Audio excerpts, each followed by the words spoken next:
ओमराज सरदार आवाज आपकी को लेके आप सभी के बीच में उपस्थित हुआ हूँ।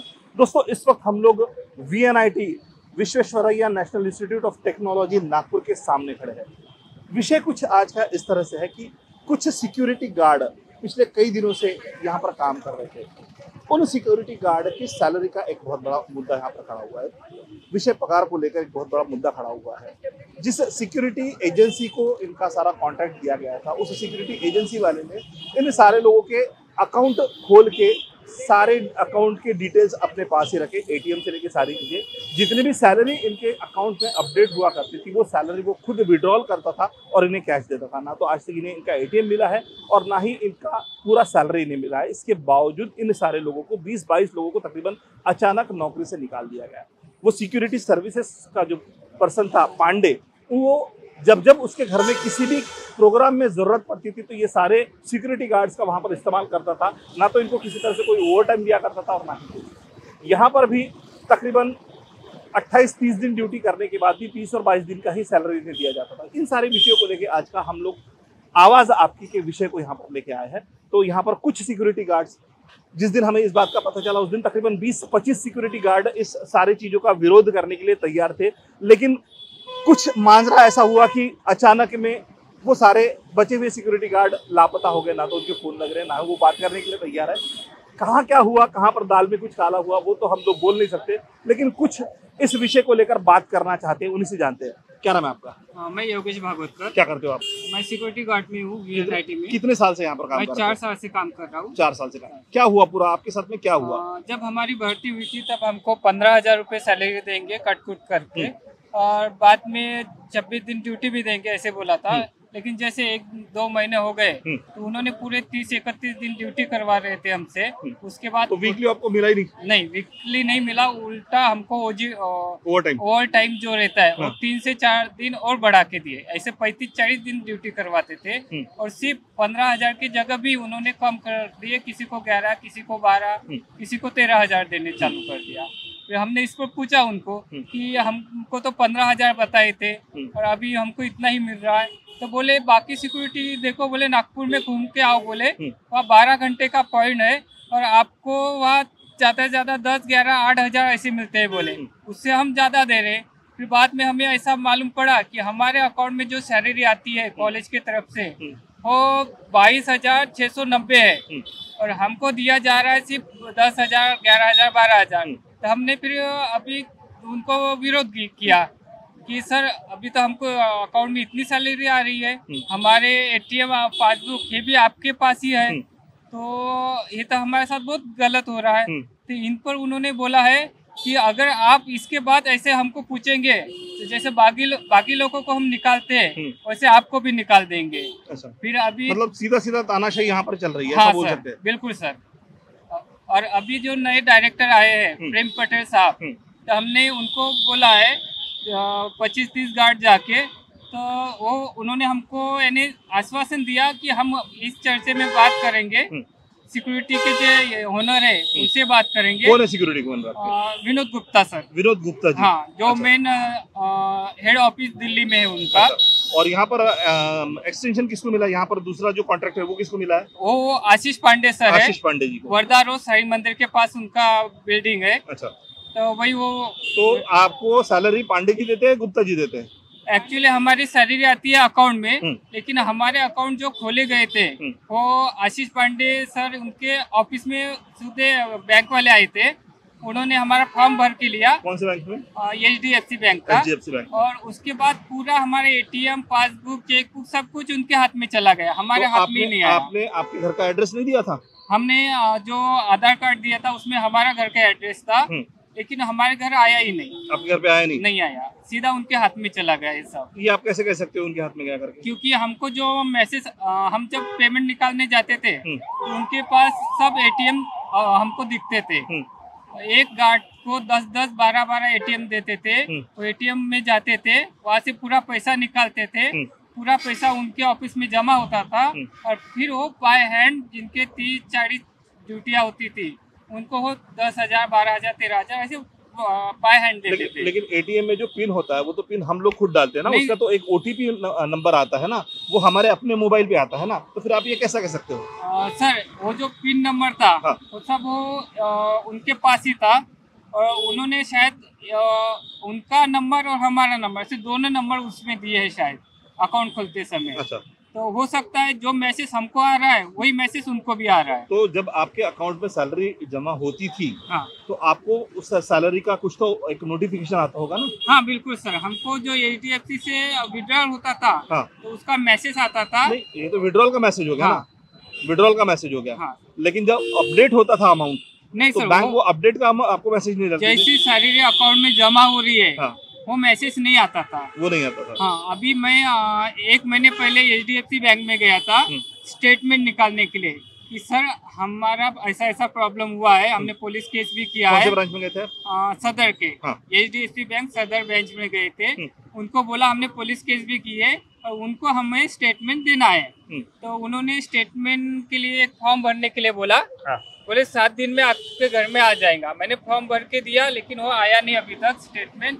तो उनको हो सकता बैंक वालों के 7 दिन होने के हो। हाँ बिल्कुल सर, वही है। उनको ये भी क्वेश्चन पूछा कि सर सैलरी आते समय हमको मैसेज नहीं आता था लेकिन निकालते समय मैसेज आ जाता था। तो बोले आपने जब फॉर्म भरा होगा तब उसमें ऐसा कुछ रहता है ऑप्शन, उसमें आपने ऐसे ही ऑप्शन क्लिक किया होगा। अच्छा, तो सर बोला अभी तो जब आपको सैलरी विड्रॉल का जब मैसेज आता था, हाँ तो विड्रॉल कितनी होती थी उसमें से? 22,690। 22,690 विड्रॉल होता था। हाँ सर। और वो सारे मैसेजेस आपके पास है? हाँ सर है। उसी की बदौलत आप कह रहे हैं कि 22,000 हमको सैलरी आती थी? आती थी, हाँ बिल्कुल सर। और हाथ में आपको 10 से 12,000 मिलती थी? बिल्कुल 10 सर। मिलती थी या 12 मिलती थी? मेरे को 13,000 दे रहे हैं, लेकिन स्टार्टिंग मेरी 18,000 है, अपना 11,500 से हुई थी। 11,500 हाँ। से हुई थी, और तब से आपको 22,600 आपके अकाउंट में विड्रॉल होते हुए दिख रहा है? हाँ सर। चलिए, आप भी यहाँ पर सिक्योरिटी के जॉब पर ही थी, जी। तो इन्होंने अभी जो बातें बोली उस हाँ। बातों में कितनी सच्चाई है? पूरी सच्चाई है सर, इसमें पूरी सच्चाई है। आपको कितना आता था अकाउंट में पैसा? मुझे पूरा 20,800 आता था। हाँ। अकाउंट में हमारे, लेकिन मेरे को तो 10,000 देते थे ये लोग स्टार्टिंग से। तो आपको भी 22,000 जी हाँ, का हाँ। मैसेज आता था? हाँ हाँ, मैसेज आता था अकाउंट में। आपको भी आपके कभी अकाउंट में कितना पैसा जमा हुआ इसका मैसेज नहीं आया? नहीं, जमा हुआ मतलब जब पेमेंट होता था ना उसका मैसेज आता था हमको कि इतना आपके अकाउंट में बैलेंस हुआ है, पेमेंट आया है। उसके बाद में ये खुद निकालते थे हमारे एटीएम से, और हमको कैश देते थे 10,000। मेरे को स्टार्टिंग से इन लोगों ने 10,000 दिए है। 10,000 जी। अभी आप लोगों को निकालने के पीछे की वजह क्या है? कुछ भी नहीं, ड्यूटी पर गई मैं, यहाँ पे नाइट शिफ्ट चालू थी मेरी वाली, सिग्नेचर की, मैंने थंब किया। उसके बाद में बोलते हैं सुपरवाइजर शर्मा सर कि आप घर वापस जाओ। तो मैंने रीजन पूछा तो बोलते हैं कि आप आशीष सर को जाके पूछो। आशीष कौन है ये? आशीष पांडे जो आर्मोर कंपनी के है ना, यहाँ पे लोकल ऑफिस है उनका, तो उनको सुपरवाइजर की पोस्ट पे रखा है ऐसे बोल रहे हैं। आर्मोर सिक्योरिटी के जो मतलब गौरव सचदेवा है, वाइस रेसिडेंट है वो, उन्होंने बताया कि हमने उनको पेमेंट पे रखा है यहाँ पे। तो उन्होंने मेरे को बोला था ये सब चीजें क्या। तो फिर गई मैं इनके पास में, आशीष सर के पास में, तो उन्होंने बोले कि रात में गई मैं, जब मेरे को यहाँ से वापस किया गया तभी गई मैं। तो उन्होंने बोले कि आप कल आके बात करो। दूसरे दिन गई, तीसरे दिन गई, कंटिन्यू गई मैं उनके यहाँ पे, लेकिन फिर भी नहीं लिया उन्होंने। फिर एक दिन मेरा बेटा मेरे साथ में था, दवाखाने से गई थी मैं, मेरा सिटी स्कैन था। तो जाके उनके ऑफिस में मैं 3-4 घंटा खड़ी रही बाहर धूप में। मेरे बेटे ने वॉचमैन को बोला कि आपके सर क्या कर रहे हैं, अभी तक नीचे नहीं आए हैं, तो अभी तक मतलब सो के उठे नहीं क्या, ऐसा मेरे बेटे ने बोला। तो वॉचमैन ने उनको बता दिया। फिर वो आशीष पांडे बोलता है कि अभी कविता को बता दो, मैं नहीं मिलता अभी उनसे। अच्छा। ऐसा, हाँ। तो फिर उतने में एक लेडीज आई है गडकरी साहब के इधर की, तो वो नीचे आ गई। फिर आने के बाद उनसे बात की, फिर मेरे को बोलने लगे कि आपके बेटे ने ऐसा क्यों बोला है। तो मैं बोली सर मैं बहुत देर से खड़ी हुई यहाँ पे और रोज आ रही हूँ, आप नहीं मिल रहे हैं मेरे को, मेरी तबीयत खराब है, मेरे से खड़े रहना नहीं हो रहा है। तो मेरे बेटे ने बोल दिया है, उसके लिए मैं माफी मांगती हूँ आपसे। फिर भी बोलते हैं कि इसका क्या हक बनता है मेरे को बोलने का। तो फिर मेरे बेटे ने बोला कि सर मेरी मम्मी आपके यहाँ जॉब करती है, उससे खड़ा नहीं रहना हो रहा है, आपके लिए आपके यहाँ बैठने के लिए कुछ व्यवस्था नहीं है। तो मेरी मम्मी आपके यहाँ जॉब करती है तो मेरा हक बनता है आपको बोलने का, और ये संविधान में लिखा है अपने हक के लिए लड़ना।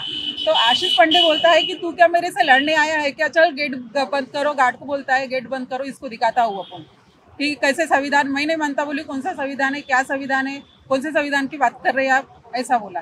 फिर भी मैंने वो वातावरण शांत की वहाँ से, और सर को माफ़ी भी मांगी मैंने, आशीष पांडे को। ठीक है सर, मेरे बेटे से गलती हो गई, लेकिन मेरे को जॉब की ज़रूरत है, मेरे को जॉब पे रख लो आप।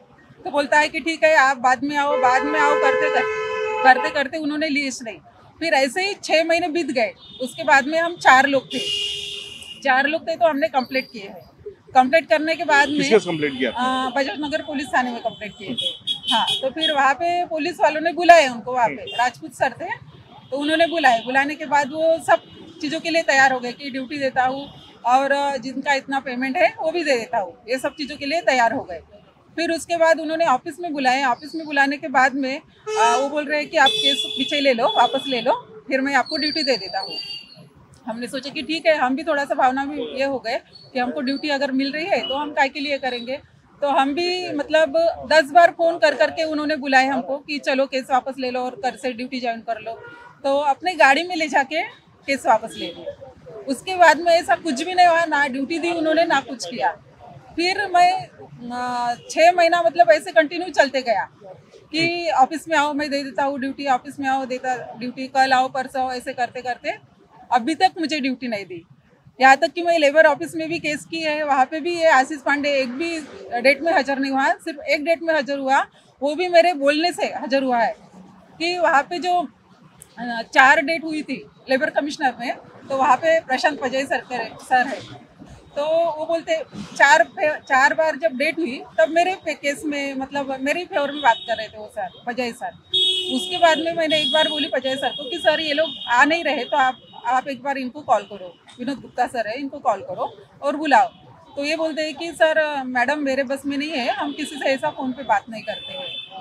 तो मैंने बोली ठीक है सर, लेकिन नेक्स्ट टाइम में तो भी आने चाहिए लोग। तो हाँ बोले। फिर नेक्स्ट टाइम में गई मैं, तो वो बोलते हैं कि प्रशांत पजाई सर बोलते हैं कि मेरे को आशीष पांडे का फ़ोन आया था, वो बोल रहे हैं कि मैं काम से बिजी था इसलिए मैं आ नहीं पाया हूँ, तो कविता मैडम को बोलो कि मैं आपको मतलब दूसरी जगह ड्यूटी देता हूँ। तो मैं बोली मैं दूसरी जगह, और आपने तो बोले थे सर, बोली कि मैं फ़ोन पे बात नहीं करता। फिर आपको फ़ोन पे बात कैसे की बोली इन्होंने, और आपका नंबर कैसे गया उनके पास में? तो वो बोलते हैं कि इन्होंने निकाले होंगे मेरा नंबर। मैं बोली सर आपने बोला था कि मैं बात नहीं करता फ़ोन पे किसी से, क्योंकि रिकॉर्ड होता है सब कुछ, फिर आपको कैसे फ़ोन किया उन्होंने? तो बोले मैडम मैं नेक्स्ट टाइम में उनको बुलाता हूँ, आप आ जाओ। ऐसा करके उस वक्त भी टाल दिए। और किस पोस्ट पे है वो? कमिश्नर है वो, लेबर कमिश्नर है। हाँ, लेबर कमिश्नर है। हाँ, फिर नेक्स्ट डेट में गई मैं वहाँ पे, तो वहाँ पे आशीष सर और शायद विनोद गुप्ता सर भी थे, आए थे, और VNIT के जो इंचार्ज है, सुपरवाइजर मतलब सिक्योरिटी के इंचार्ज है श्रीवास्तव सर है, वो हर डेट में आए। तो आने के बाद भी ये मेरे पहले ही जाके खड़े थे वहाँ पे, और पहले ही जाने के बाद में मालूम नहीं इन लोगों का क्या हो गया, तो मेरे फेवर में मतलब वो पजाई जो थे, प्रशांत पजाई कमिश्नर, उन्होंने कुछ भी मेरे फेवर की बात नहीं की, सिर्फ चुपचाप सुनते रहे वहाँ पे, बाकी कुछ भी नहीं। आशीष पांडे बोलता है कि मेरे पास अभी वैकेंसी नहीं है मैडम, तो मैंने उनको यही बोली हूँ कि अभी तक आपने जितनी लेडीज़ भरे हैं नहीं, तो तब कैसे वैकेंसी थी? आपको मालूम है इतने दिनों से मैं आपके पास आ रही हूँ, आप बुला रहे हो मेरे को, 6 महीने कंटिन्यू आपके आई हूँ मैं, तो तब क्यों नहीं बोले आपने? और अभी इतनी लेडीज नहीं भरे हैं, तो वो कैसे फिर वैकेंसी खाली हो गई आपके यहाँ पे? इसके ऊपर पजाई सर ने कुछ भी नहीं बोला है। जब हम अभी दिल्ली जाके आए हैं, तो दिल्ली में जो वाइस रेसिडेंट है विनोद गुप्ता सर, ये सॉरी कंपनी के वाइस रेसिडेंट है, तो गौरव सचदेवा सर है, उन्होंने बताया है कि हमसे मतलब आशीष पांडे 4 लाख रुपए लेके गया है आपको देने के लिए, सेटलमेंट के लिए। और मैं बोली अभी सर उनको आपने 4 लाख रुपए दिए, लेकिन हमको तो 1 भी रुपया दिया नहीं उन्होंने। तो नहीं बोले हमने तो यहाँ पे आके लेके गया, बोले वो कि उनको देना है, सेटलमेंट करना है उनसे करके। तो इस तरीके से सर आशीष पांडे हम लोगों को हराश कर रहा है, और मतलब 4 साल से 175 लोगों का शोषण कर रहा है। सबके पासबुक, ATM, चेकबुक लेना अपने पास में, कोई ये कर सकता है क्या?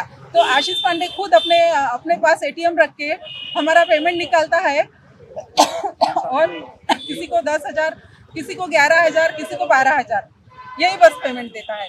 हमारे पास सब प्रूफ है उनके खिलाफ, और अभी तक सर मेरे को न्याय नहीं मिला है।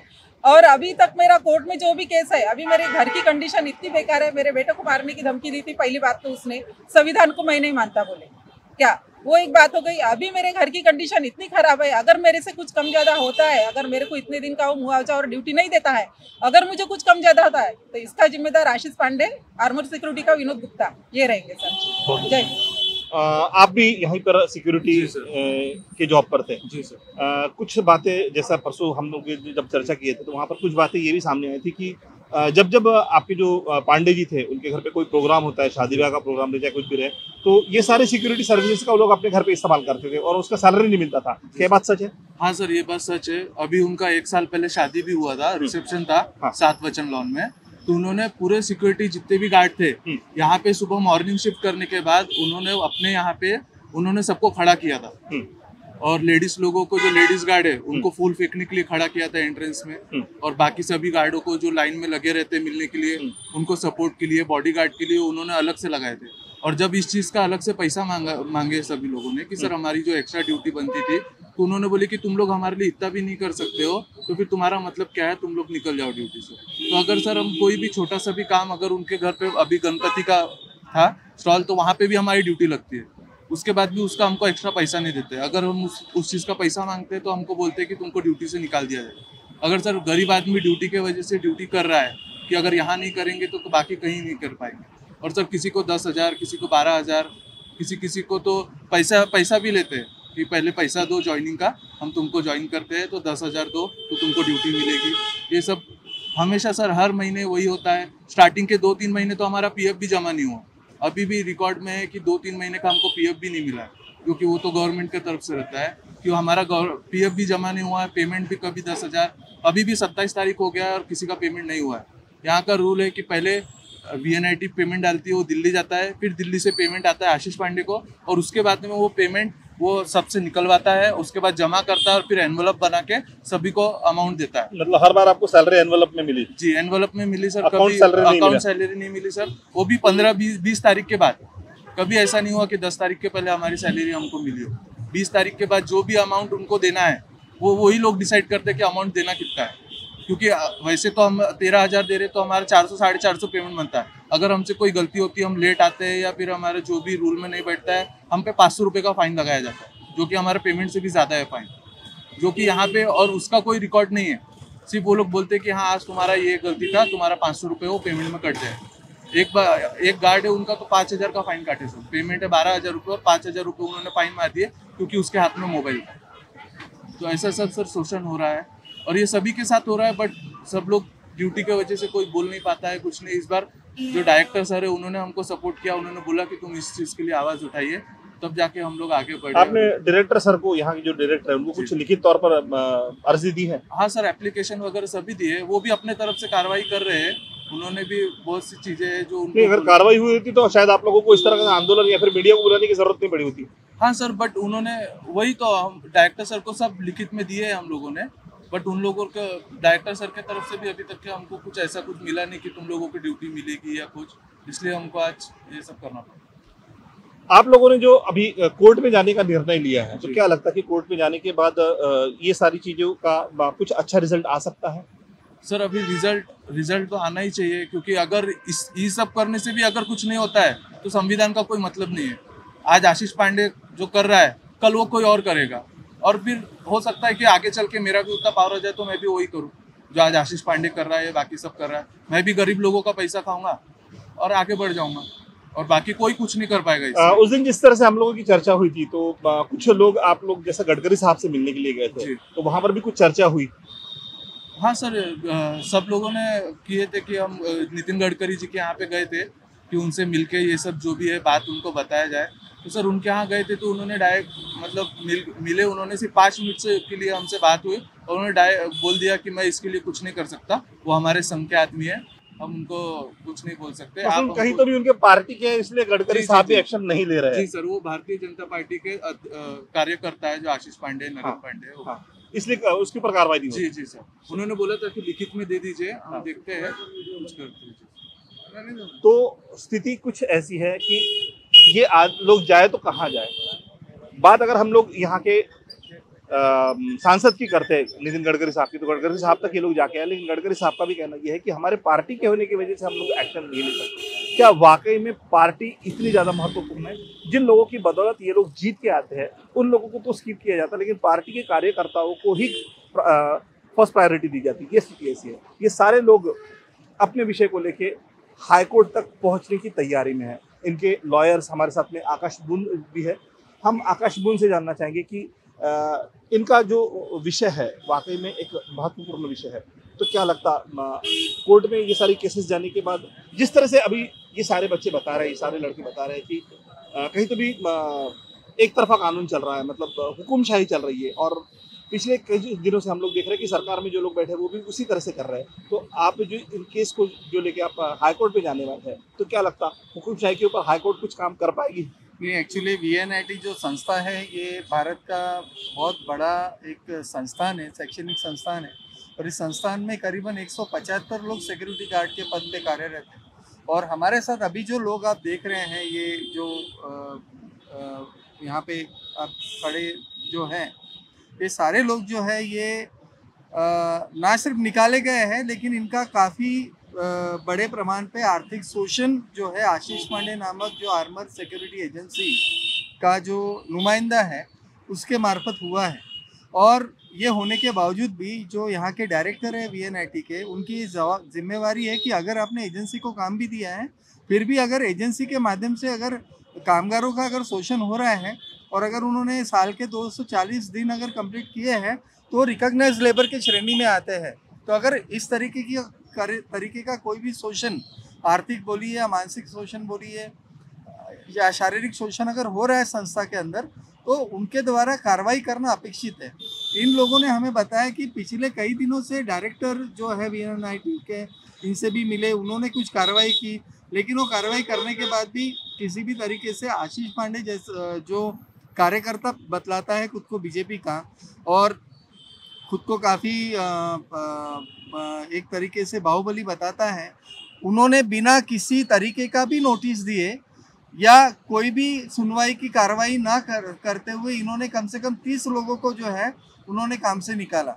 अभी काम से निकालने तक तो ठीक था, लेकिन उनकी जो 2-2, 3-3 महीने की सैलरी है वो भी नहीं दी।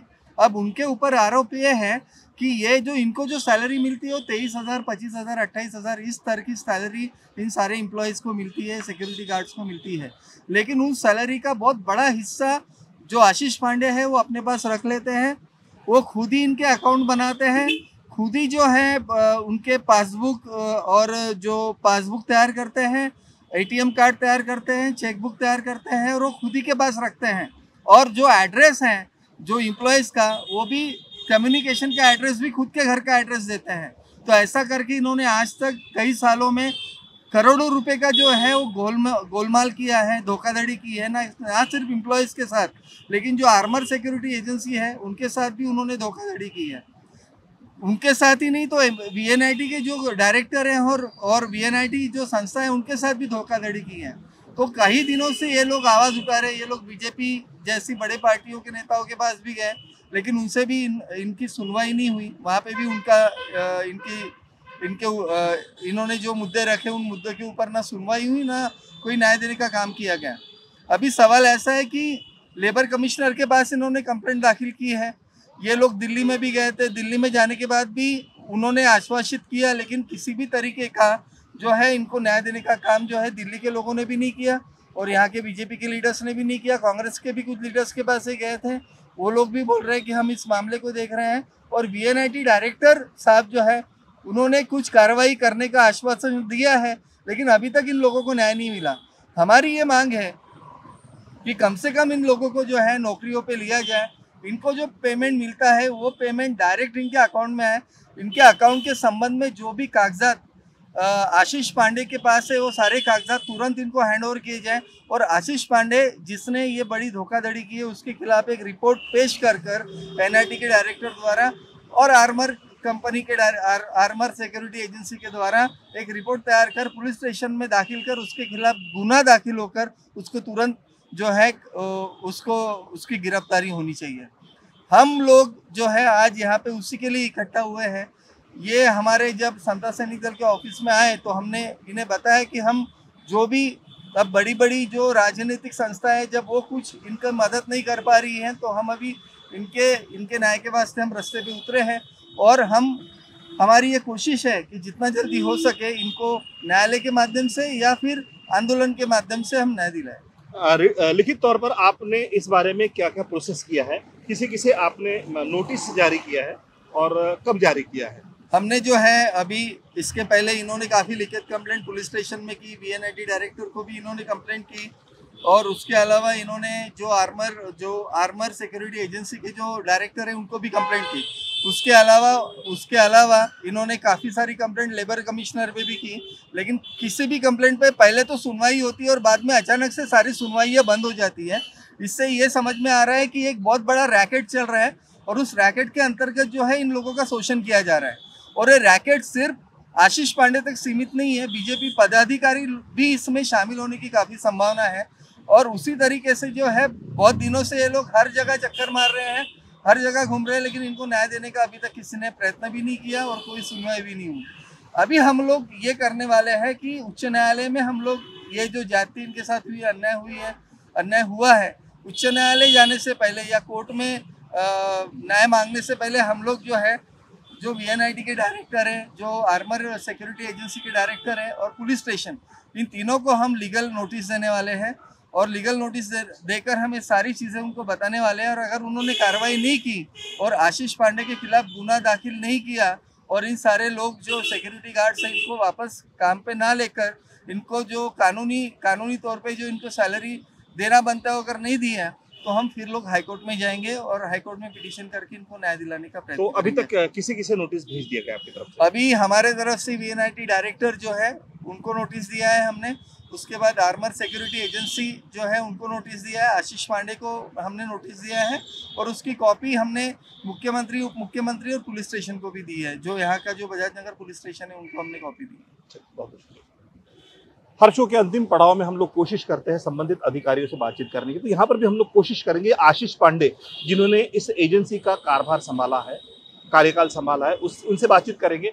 NIT के डायरेक्टर से उनसे बातचीत करेंगे, देखते हैं उनका क्या कहना है, वो लोग इस विषय पर बात कर पाते हैं या नहीं कर पाते हैं। साथ ही साथ जैसे कि इन्होंने कहा कि लेबर कमिश्नर का भी इन्वॉल्वमेंट इसमें दिख रहा है, पुलिस स्टेशन का भी इन्वॉल्वमेंट दिख रहा है, तो देखते हैं, कोशिश करते हैं हम लोग इनमें से कौन कौन हमसे बात करना चाहता है और कौन कौन नहीं बात करना चाहता है।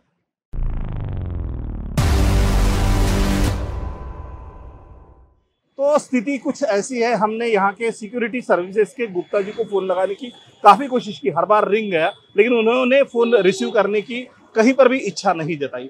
यहाँ के जो इंचार्ज थे, सिक्योरिटी इंचार्ज, उनसे हमने बातचीत करने की कोशिश की, उनका भी रिस्पॉन्स नहीं आया। इवन डायरेक्टर तक यहाँ पर इस विषय पर चर्चा करना नहीं चाहते, मिलने का समय ही नहीं दे पा रहे।